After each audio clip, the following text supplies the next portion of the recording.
This video shows the practical application of the pin-to-pin connect test. We'll load a setup that was previously created. This setup shows all the pins connected to DUT pin 20, the VCC pin.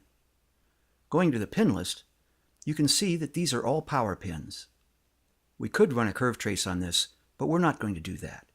That's commonly done when you have multiple power rails in the device. You would force 0 volts on all the rails except one and observe the curve plot. But it's rare to do this on a device with a single power rail. We are going to run the pin-to-pin connect test and simulate a device with 16 power pins on a single rail. Here we see again the list of pins for the test. The first pin is 33A, and it will be our reference pin. We'll force a current of 2 milliamps. You can set this anywhere, from 1 milliamp up to 5 milliamps.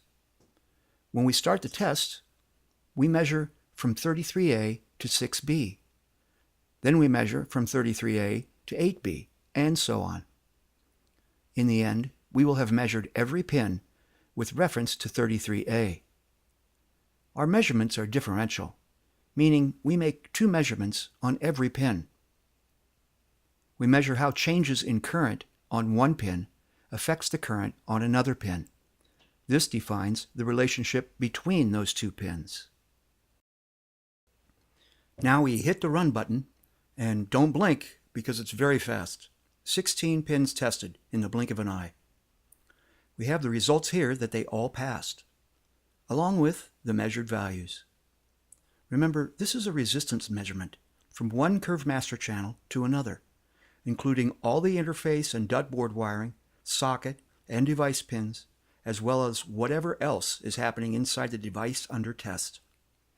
This is the power pin, so when we apply current, some of that current can go into circuits inside the device.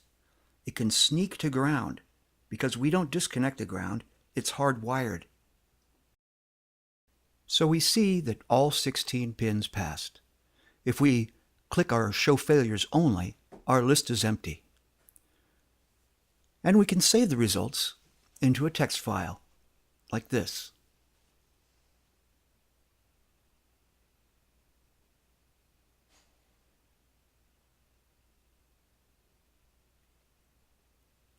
If we go to our favorite editor, and then open the file we just created, we see the log file.